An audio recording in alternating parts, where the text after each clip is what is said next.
तो स्टूडेंट्स, हम बात कर रहे थे सेल डिवीजन्स के बारे में, और पिछले लेक्चर के अंदर हमने डिस्कस किया था फर्स्ट टाइप माइटोसिस के बारे में, और second type of division mitosis उसके बारे में हमने स्टार्ट किया था। और माइटोसिस में हमने कैरियोकाइनेसिस की फर्स्ट स्टेज यानी प्रोफेज के बारे में, प्रोफेज इसके बारे में हमने बात की थी। आज हम बात करेंगे कैरियोकाइनेसिस ऑफ माइटोसिस की second stage, that is metaphase के बारे में। देखो, मेटाफेज जो है ये कैरियोकाइनेसिस की सेकंड स्टेज है, और at the end of the prophase and beginning of metaphase और अर्ली मेटाफेज, यानी शुरू में जो मेटाफेजिक स्टेज होती है उसकी बिगिनिंग वाली स्टेज को हम मेटाफेज की बिगिनिंग वाली स्टेज को क्या बोलते हैं? प्रो मेटाफेज भी कह देते हैं। तो मेटाफेज के दौरान क्या क्या चेंजेस आती हैं सेल के अंदर? तो सबसे पहले तो प्रोफेज के दौरान जो न्यूक्लियर इनवेल्प डिसअपेयर होनी शुरू हो जाती है, that completely disappears during the early metaphase और ड्यूरिंग द प्रो मेटाफेज, जिसको हम प्रो मेटाफेज स्टेज बोलते हैं। उसके दौरान क्या होता है कि कंप्लीटली ये न्यूक्लियर इनवेल्प जो है वो डिसअपेयर हो जाती है। फिर उसके बाद स्पिंडल फॉर्मेशन का जो काम है, which was initiated during the prophase or during the late prophase, that also completes itself, वो भी अपने आप को कंप्लीट कर लेता है। यानी complete formation of spindle apparatus initiates the metaphase stage. Pro metaphase यानी अर्ली मेटाफेज के दौरान तो कंप्लीट डिसअपेयरेंस हो जाती है न्यूक्लियर इनवेल्प की, which was started during the late prophase. Similarly, metaphase stage के दौरान क्या होता है, यानी जैसे जैसे हम प्रो मेटाफेज से लेट मेटाफेज या मेटाफेज जो मेन स्टेज है उसकी तरफ बढ़ते हैं, तो क्या होगा? Complete formation of spindle apparatus. Spindle apparatus जो बनना स्टार्ट हो जाता है ड्यूरिंग द लेट प्रोफेज, वो भी पूरी तरह से कंप्लीटली जो है वो फॉर्म हो जाता है। स्पिंडल अपरेटस किसको बोल रहे हैं हम? देखो, in the centre of the cell, cell के सेंटर में जो न्यूक्लियर एनवेल्प जब डिसअपेयर हो जाती है, तो बात आई थी कि at the two poles of the spindle क्या फॉर्मेशन होगी? अगर तो एनिमल सेल है तो पेयर ऑफ सेंट्रियोल्स जो हैं वो अपेयर होंगे, और ये पेयर ऑफ सेंट्रियोल्स जो हैं उनसे माइक्रोट्यूब्यूल्स रेडिएट करेंगे टू फॉर्म एस्ट्रल रेज, और इन एस्ट्रल मतलब इस हिस्से को हम बोलेंगे एस्टर।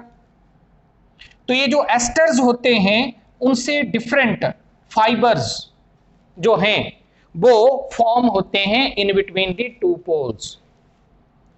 ये जो एस्टर्स ये फाइबर्स फॉर्म होते हैं बिटवीन द टू पोल्स, इन फाइबर्स को हम स्पिंडल फाइबर्स बोलते हैं। These fibres are called as spindle fibres, and each spindle fibre is made up of 4 to 20 microtubules. हमने सेल ऑर्गेनेलीज के अंदर 3 different types of cytoskeletal structures पढ़े हैं, जिनमें माइक्रोट्यूब्यूल्स, माइक्रोफिलामेंट्स और इंटरमीडिएट फिलामेंट्स, इनके बारे में हमने पढ़ा था। तो उनमें से जो माइक्रोट्यूब्यूल्स होते हैं, they arrange themselves in between the two poles, और ये जो माइक्रोट्यूब्यूल्स होते हैं ये 4 to 20 इस नंबर में जब इकट्ठे होते हैं, then they form one spindle fibre. ठीक है? तो ये जो स्पिंडल फाइबर हैं ये in between the two poles अपने आप को अरेंज करते हैं। ये काम स्टार्ट हो जाता है during the late prophase but it completes during the metaphase. Metaphase के दौरान ये पूरी तरह से बन जाते हैं। और ये जो कंप्लीट फॉर्मेशन जब स्पिंडल फाइबर्स की दोनों पोल्स के बीच में हो जाती है तो इस इंटायर स्ट्रक्चर को हम क्या नाम दे देते हैं, स्पिंडल अपरेटस। तो ये स्पिंडल अपरेटस की फॉर्मेशन कंप्लीट होती है ड्यूरिंग द मेटाफेज। प्लस साथ में कॉन्ग्रेशन। कॉन्ग्रेशन का मतलब क्या है? कॉन्ग्रेशन का मतलब होता है कि मूवमेंट ऑफ क्रोमोसोम्स, ये जो क्रोमोसोम्स हैं उनकी मूवमेंट होती है, या ड्रॉइंग ऑफ क्रोमोसोम्स, क्रोमोसोम्स को ड्रॉ करना towards the centre of the cell. और ये जो toward the centre of the cell और centre of the apparatus which is also known as equator. ये सेंटर वाला हिस्सा इक्वेटर है और ये जो एंड्स हैं इनको हम पोल्स कह देते हैं। तो drawing of chromosomes to the equator of the spindle, it is called as congression. तो एक तो स्पिंडल अपरेटस कंप्लीटली फॉर्म हो जाता है, दूसरा क्रोमोसोम जो हैं वो इक्वेटर के ऊपर आने शुरू होते हैं या वो ड्रॉ होते हैं टुवर्ड्स द इक्वेटर, इसे हम कॉन्ग्रेशन कह देते हैं। फिर ये स्पिंडल अपरेटस के अंदर जो फाइबर्स हैं, spindle fibres, they are of two types. एक कंटिन्यूस हैं और दूसरे डिसकंटिन्यूस फाइबर्स हैं। देखो वो स्पिंडल फाइबर्स जो एक पोल से दूसरे पोल तक, यानी which run from one pole to other pole, ये देखें जैसे ये फाइबर है, ये फाइबर इस पोल से उस पोल तक जो है बिना किसी ऑब्स्टेकल के ये रन कर रहा है। Such fiber is known as continuous spindle fiber. And there are certain fibers which arise from one pole but do not reach at other pole. दूसरे पोल तक नहीं पहुंचते। These are called as discontinuous fibers. ये discontinuous fibers हैं। तो ये दो तरह के आगे स्पिंडल फाइबर्स। अब ये जो स्पिंडल फाइबर्स हैं ये बने किस चीज के हैं? तो जैसा मैंने बोला कि इनमें 4 to 20 माइक्रोट्यूब्यूल्स होते हैं इन ईच स्पिंडल फाइबर, और माइक्रोट्यूब्यूल्स जो हैं उनमें 90 to 95% ट्यूबुलिन प्रोटीन होती है। एक प्रोटीन होती है ट्यूबुलिन। तो each spindle fibre is made up of 90 to 95% tubulin protein. एक तो ये चीज है, प्लस इसमें साथ में आरएनए प्रेजेंट होता है up to 5% RNA in each spindle fibre, and traces of lipids, lipids के ट्रेसेस। तो ये तीन चीजें मिलकर स्पिंडल फाइबर्स बनाती, ठीक है। अब इस पूरे स्पिंडल अपरेटस की अगर हम बात करें तो इसका ये जो बीच वाला हिस्सा है ये ब्रॉडर होता है and it is termed as equator, और ये एंड्स जो हैं ये नैरो हैं, टेपरिंग हैं, these are called as poles. इनको हम पोल्स बोलते हैं, ठीक है। मेटाफेज के दौरान जो क्रोमोसोम्स होते हैं वो कंटिन्यूस कंडेंसेशन, क्योंकि जो प्रोफेज के बिगिनिंग से स्टार्ट हुई वो कंडेंसेशन का प्रोसेस कंटिन्यूस रहता है, तो कंटिन्यूस कंडेंसेशन के कारण शॉर्टेस्ट होते हैं क्रोमोसोम्स, थिकेस्ट होते हैं एंड मोटाइल होते हैं।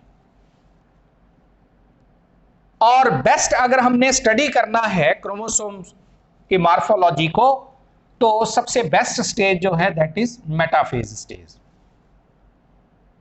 और ये क्रोमोसोम जो हैं they arrange themselves at the equator of the cell in the form of a horizontal plate like structure which is called as metaphasic plate। ऐसे ये horizontal manner में जो है क्रोमोसोम अरेंज्ड रहेंगे in the form of a plate, जिसको हम क्या बोलेंगे, मेटाफेजिक प्लेट या इक्विटोरियल प्लेट। इसको हम इक्विटोरियल प्लेट भी कह देते हैं।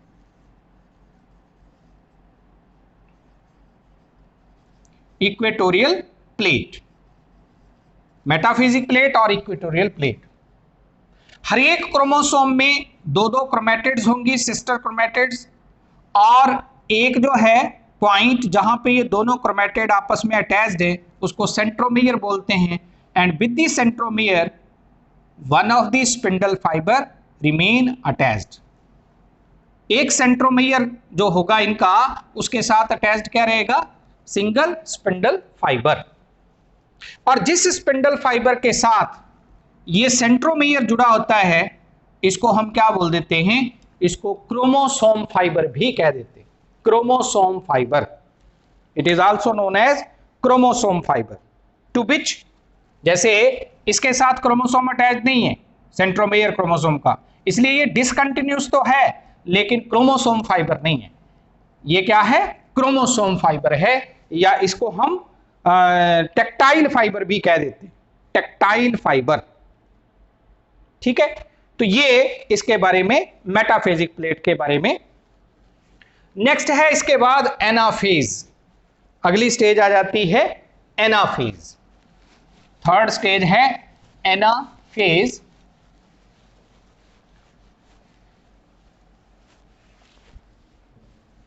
Third stage of karyokinesis is anaphase. देखो एनाफेज जो स्टेज है, it is characterised by the poleward movement of chromosome. It is characterised by the poleward movement of chromosome. Actual में क्या होता है कि अभी ये क्रोमोसोम ऐसा है, ये देखें, ये सेंट्रोमियर है क्रोमोसोम का और ये उसकी दो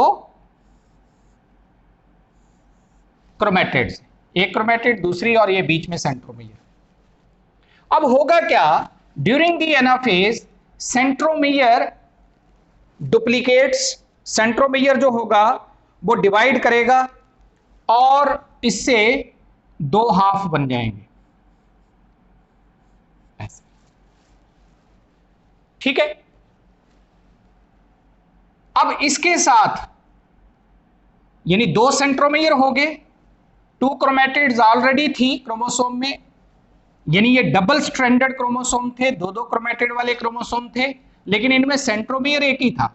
सेंट्रोमियर क्या करेगा? डिवाइड करेगा टू फॉर्म टू सेंट्रोमियर्स।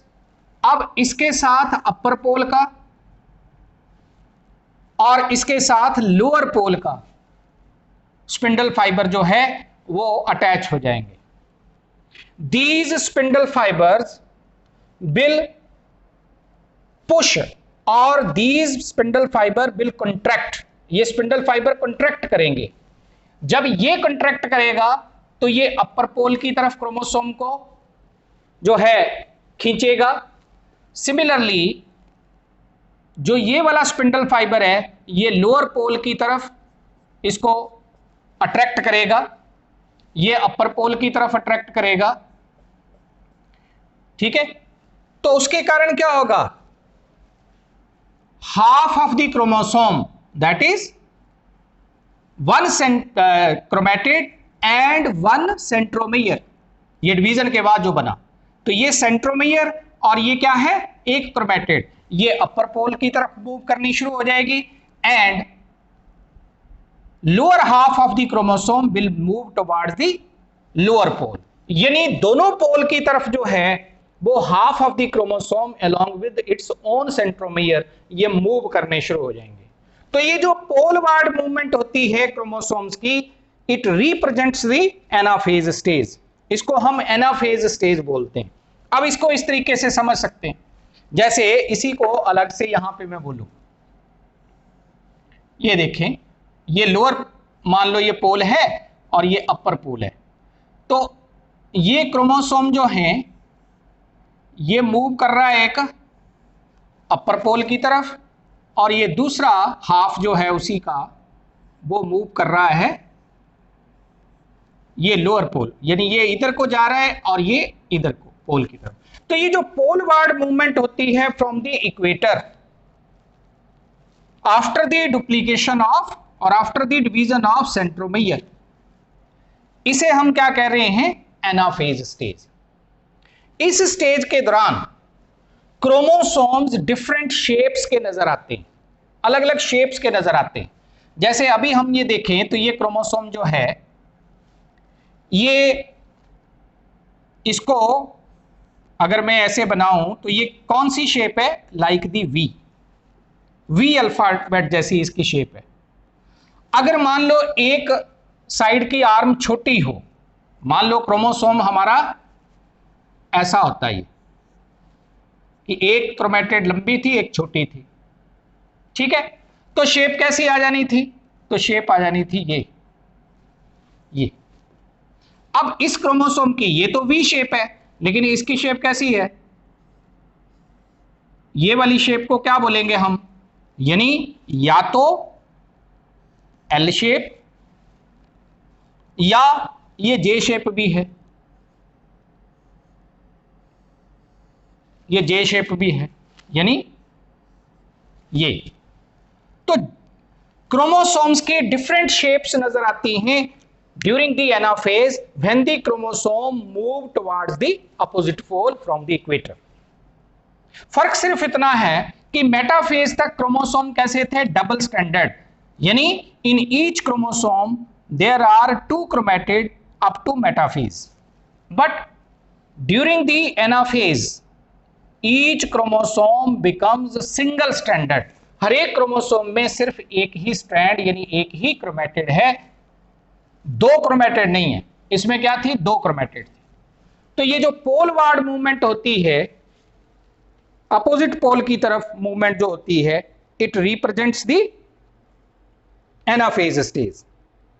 इसमें जो है क्रोमोसोम्स मैंने जैसे बोला डिफरेंट शेप्स के, जैसे I shape, J shape, L shape, V shape, ऐसे डिफरेंट शेप्स में नजर आते हैं। And they are due to different nature, उनकी मार्फोलॉजी अलग अलग होने के कारण, यानी कुछ मेटासेंट्रिक होंगे, कुछ सब मेटासेंट्रिक होंगे, कुछ एक्रोसेंट्रिक होंगे। तो ऐसे सेंट्रोमेयर की पोजीशन के अनुसार अलग अलग शेप्स जो होती हैं क्रोमोसोम की, उसके बेसिस के ऊपर ये हम डिफरेंट शेप्स नजर आती हैं, ठीक है। और ये जो स्पिंडल होता है, ये क्या करेगा? ये भी एक किस्म का इलोंगेट होगा, यानी बीच में से ये अंदर की तरफ और स्ट्रेच करेगा स्पिंडल, जिसके कारण जो है स्पिंडल फाइबर्स इनको अट्रैक्ट करेंगे क्रोमोसोम्स को towards the respective poles. Next है इसके बाद टीलोफेज। अगला है टीलोफेज। टीलोफेज में क्या होगा? टीलोफेज में ये क्रोमोसोम जो अपोजिट पोल्स की तरफ मूव कर रहे थे during the anaphase, they reach at the respective poles. Telophase में क्या होगा? एक तो एनाफेज के एंड में ये जो है पोलवार्ड मूवमेंट जब होती है क्रोमोसोम्स की, तो ये क्रोमोसोम जब अपोजिट पोल्स की तरफ मूव करते हैं, ये जैसे इसको ऐसे ले सकते हैं कि ये कुछ यहां है,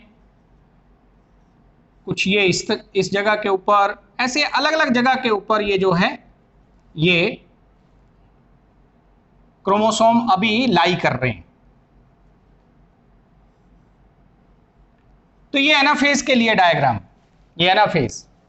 लेकिन टीलोफेज में क्या होगा कि ये स्पिंडल अपरेटस पूरी तरह से ये सारा डिसअपेयर हो जाएगा।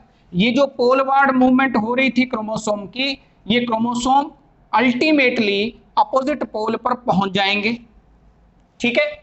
यानी chromosome will reach at opposite poles. Chromosome जो हैं वो अपोजिट पोल्स पर, यानी ये क्रोमोसोम इस पोल के ऊपर जैसे, और दूसरे पोल के ऊपर ये क्रोमोसोम, जैसे ये दोनों क्रोमोसोम जो हैं, सेट्स जो हैं क्रोमोसोम्स के, वो अपोजिट पोल के ऊपर पहुंच गए। स्पिंडल अपरेटस टोटली डिसअपेयर हो जाएगा, ठीक है। और in the beginning during the prophase, जब न्यूक्लियर एनवेलप पेरेंट सेल की डिसइंटीग्रेट की थी, तो उसके डिसइंटीग्रेशन से जो वेसिकल्स पैदा हुए थे वो वेसिकल्स अपने आप को अरेंज करेंगे to form nuclei at each pole around the two sets of chromosome. दोनों पोल्स के ऊपर न्यूक्लियर एनवेल्प्स जो हैं वो रीऑर्गेनाइज होंगी। कहां से रीऑर्गेनाइज होंगी? तो पेरेंट सेल का जब न्यूक्लियस था, न्यूक्लियर एनवेल्प थी, उसकी डिसइंटीग्रेशन से, उसके टूटने से प्रोफेज के दौरान क्या रिलीज हुए थे? Certain vesicles. वो वेसिकल्स अपने आप को रीअरेंज करेंगे और ये दो न्यूक्लियाई अपोजिट पोल के ऊपर एस्टैब्लिश होंगे। ठीक है। अगर एनिमल सेल है तो सेंट्रियोल जो हैं वो भी ऑर्गेनाइज कर लेंगे आउटसाइड दी न्यूक्लियर एनवेल्प अपने आप को, और अल्टीमेटली जो है न्यूक्लियोप्लाज्म गैदर हो जाएगा। यहां इनके इर्द गिर्द न्यूक्लियोप्लाज्म की गैदरिंग, प्लस ये जो क्रोमोसोम अभी डिस्टिंक्ट नजर आ रहे थे, थिक नजर आ रहे थे, they become thin and they uncoil, यानी इनकी शेप्स भी अब ऐसी डिस्टिंक्ट नहीं रहेंगी। ये कैसे हो जाएंगे? ये अनकॉइल कर जाएंगे और अनडिफरेंशिएटेड से हो जाएंगे, और they form the chromatin fibres, ये क्रोमेटिन फाइबर्स बना लेंगे। तो ये जो है अल्टीमेटली न्यूक्लियोलाई जो हैं, वन ऑफ दी क्रोमोसोम से न्यूक्लियोलस की ऑर्गेनाइजेशन होगी, यानी इनके अंदर न्यूक्लियोलाई की फॉर्मेशन होगी। तो इस तरीके से ये हमारे पास क्या आ जाएंगे? ये हमारे पास दो एक किस्म के क्या आगे, ये है अगर प्लाज्मा मेम्ब्रेन, तो उसके अंदर ये दो न्यूक्लियाई आ गए हमारे पास। तो telophase is that stage of the karyokinesis or the final stage of karyokinesis where the two daughter nuclei are formed at the two poles of the parent cell। Parent cell के poles के ऊपर ये दो क्या बन जाएंगे? Nuclei. इस condition को, इस स्टेज को हम टीलोफेज बोलते हैं। एनाफेज के दौरान दोनों पोल्स के ऊपर ये क्रोमोसोम, सिंगल स्टैंडर्ड क्रोमोसोम जब कलेक्ट हो गए तो उनके इर्द गिर्द न्यूक्लियर मेम्ब्रेन्स की फॉर्मेशन हुई और बाकी सारा जो मैंने बताया। नेक्स्ट है इसके बाद, अब इसके बाद क्या होगी? इसके साथ ही कैरियोकाइनेसिस कंप्लीट होगी। अब आएगा इसके बाद cytokinesis. Cytokinesis, cytokinesis means division of cytoplasm. क्योंकि न्यूक्लियाई तो डिवाइड कर गए, यानी न्यूक्लियस की डिवीजन से दो डॉटर न्यूक्लियाई तो बन गए कॉमन साइटोप्लाज्म में। अब साइटोप्लाज्म की डिवीजन होगी to completes the mitosis. Mitosis को कंप्लीट करने के लिए साइटोप्लाज्म को भी डिवाइड करना। लेकिन साइटोप्लाज्म की जो डिवीजन है that is called as cytokinesis, और प्लांट सेल में और एनिमल सेल में ये डिफरेंट टाइप से होती है। In case of animal cell it takes place by cell cleavage और cell furrow method. Cell furrow, cell furrow method में क्या होगा? देखो, जब स्पिंडल डिसअपेयर हो जाता है तो at the centre of the cell, cell के सेंटर में या इक्वेटोरियल पार्ट जो होता है स्पिंडल का, दैट चेंजेस इनटू ये जो इक्वेटोरियल पार्ट होता है स्पिंडल का, that changes into a structure which is called as mid body, mid body. ये जो मिड बॉडी वाला हिस्सा होता है it is formed of certain fibres. ये कुछ फाइबर्स और कुछ वेसिकल्स का बना होता है। ठीक है। अब जैसे ही टीलोफेज कंप्लीट हुआ, यानी कैरियोकाइनेसिस कंप्लीट हुई, साइमल्टेनियसली ही साइटोकाइनेसिस भी उसके साथ साथ हो जाती है। यानी इसका मतलब साइटोकाइनेसिस जो है it starts from the anaphase. वो एनाफेज के दौरान ही साइटोकाइनेसिस शुरू हो जाती है, और जैसे ही टीलोफेज कंप्लीट होता है साथ ही साइटोकाइनेसिस भी उसके साथ ही साइमल्टेनियसली कंप्लीट हो जाती है। कैसे? ड्यूरिंग दी लेट एनाफेज ये at the two sides opposite to mid body यहां पे कंस्ट्रिक्शंस अराइज होंगी, प्लाज्मा मेम्ब्रेन में कंस्ट्रिक्शंस अराइज होंगी या इनवेजिनेशन यानी कि इनफोल्डिंग ऑफ प्लाज्मा मेम्ब्रेन होगी। ये कंस्ट्रिक्शन दोनों साइड से डीपन होती जाएगी। अल्टीमेटली ये कंस्ट्रिक्शन सेंटर में कहीं ना कहीं मिलेगी, मिड बॉडी भी कंप्रेस होगी और अल्टीमेटली ये आपस में मिल जाएंगी और ये साइटोप्लाज्म को दो हिस्सों में डिवाइड कर देगी। तो इस तरह से जो है क्या होता है, with the help of certain microfilaments और दीज फाइबर, जो ये मिड बॉडी के फाइबर्स होते हैं, उनकी हेल्प से ये जो फरोज दोनों साइड से पैदा हुई या कंस्ट्रिक्शंस पैदा हुई या इन्वेजिनेशंस पैदा हुई वो डीपन होती जाती हैं और अल्टीमेटली माइक्रोफिलामेंट्स की हेल्प से ये आपस में जुड़ जाती हैं to divide the cytoplasm into two equal parts. और इसके साथ ये साइटोकाइनेसिस एनिमल सेल में कंप्लीट होती है। नेक्स्ट है फिर इसके बाद अगर हम प्लांट सेल्स में बात करें तो प्लांट सेल्स में दो मेथड होते हैं वैसे तो, लेकिन जो मेन मेथड है that is cell plate method. Cell plate method देखो एनिमल सेल्स में, प्लांट सेल्स में सेल प्लेट मेथड है और प्लांट सेल्स में क्या होता है, प्लाज्मा मेम्ब्रेन के बाहर एक rigid covering that is cell wall वो भी प्रेजेंट होती है। तो उसके कारण यहां सेल फरो मेथड जो है वो ऑपरेट नहीं करता। यहां सेल प्लेट मेथड जो है उसके जरिए साइटोकाइनेसिस होगी। और उसमें क्या होता है कि प्लांट सेल्स में आफ्टर दी कैरियोकाइनेसिस के बाद क्या होगा, यानी ये प्लाज्मा मेम्ब्रेन है और ये बाहर क्या है, सेल वॉल, ये सेल वॉल है ऐसे। तो ड्यूरिंग दी लेट एनाफेज के दौरान यहां mid of the spindle apparatus में या साइटोप्लाज्म के सेंटर में, पेरेंट सेल के साइटोप्लाज्म के सेंटर में कुछ वेसिकल्स इकट्ठे होते हैं, कुछ vesicles. These vesicles are formed by the Golgi bodies and endoplasmic reticulum of the parent cell. These vesicles fuse together to form a structure which is called as फ्रेगमोप्लास्ट। इसको हम क्या कह देते हैं, ये जो स्ट्रक्चर हमारे पास बनता है इस स्ट्रक्चर को हम बोल देते हैं फ्रेगमोप्लास्ट। ये फ्रेगमोप्लास्ट जो है ये पॉलीसेकेराइड्स का बना होता है, फ्रेगमोप्लास्ट यानी गोल्जी बॉडी और एंडोप्लाज्मिक रेटिकुलम से कुछ वेसिकल्स बनते हैं। ये वेसिकल्स आपस में फ्यूज होके सेंटर में एक स्ट्रक्चर बना लेते हैं फ्रेगमोप्लास्ट। इस फ्रेगमोप्लास्ट में या इन वेसिकल्स में बेसिकली क्या होता है, तो पॉलीसेकेराइड्स होते हैं, पर्टिकुलरली प्रीअकर्सर्स ऑफ पैक्टिन, पैक्टिन के प्रीअकर्सर्स होते हैं। अब ये जैसे जैसे वेसिकल्स फ्यूज करते जाएंगे यानी फ्रेगमोप्लास्ट बनता जाएगा तो ये सेंटर में एक हॉरिजॉन्टल सा स्ट्रक्चर फॉर्म हो जाएगा।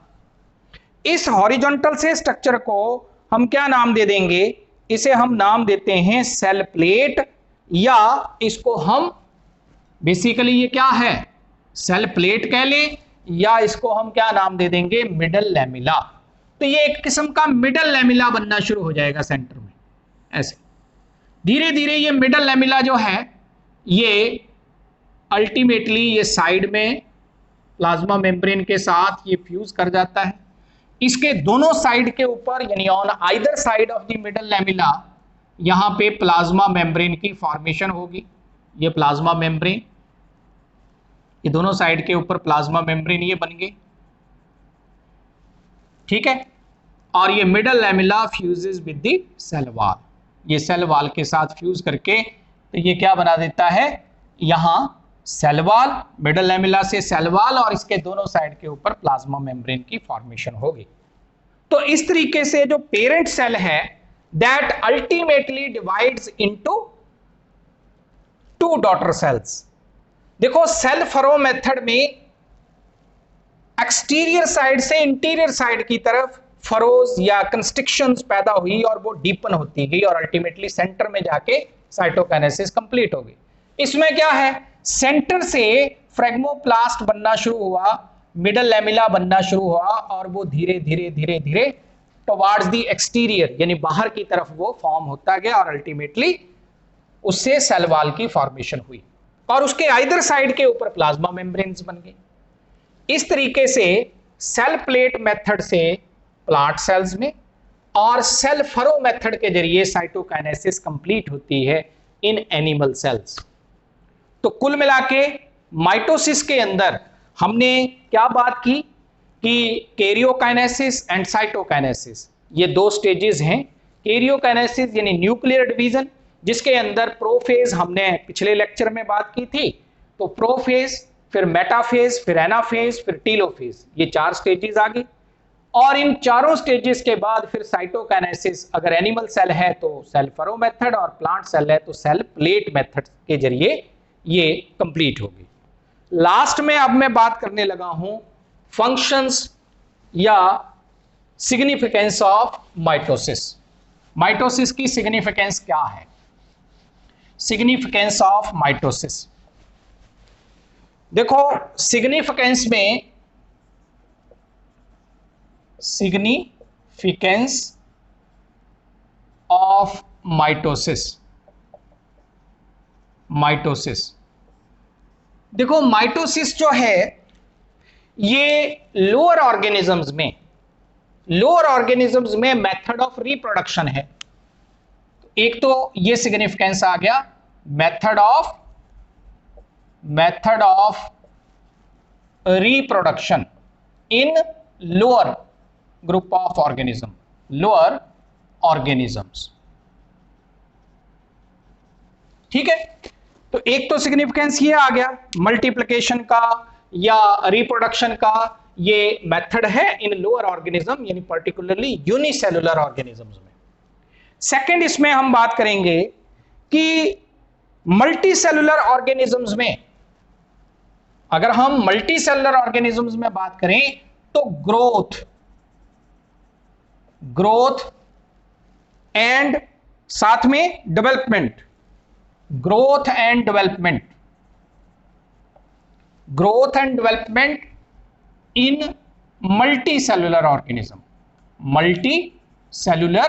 ऑर्गेनिजम्स, ये भी एक इंपॉर्टेंट फंक्शन है। यानी हमारे जितने भी सोमैटिक सेल्स हैं, हमारी सबकी लाइफ जो है वो एक सिंगल सेल से स्टार्ट होती है, दैट इज जाइगोट।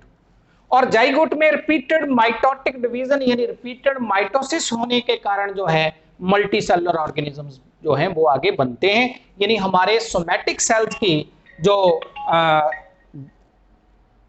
मल्टीप्लिकेशन है वो with the help of mitosis होती है।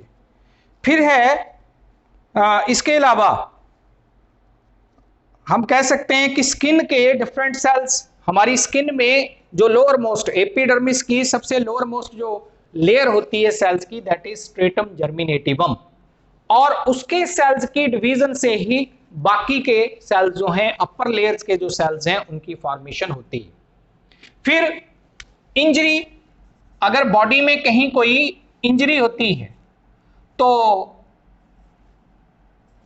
इंजरीज की हीलिंग ऑफ इंजरीज, ये किसके कारण होता है? ड्यू टू रिपीटेड माइटोसिस, उसके कारण।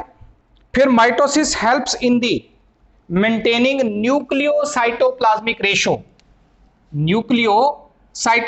रेशो, या जिसको कर्ण प्लाज्मा रेशो भी कह देते हैं। कर्ण प्लाज्मा रेशो, इसको मेंटेन करने में भी जो है माइटोसिस का रोल है।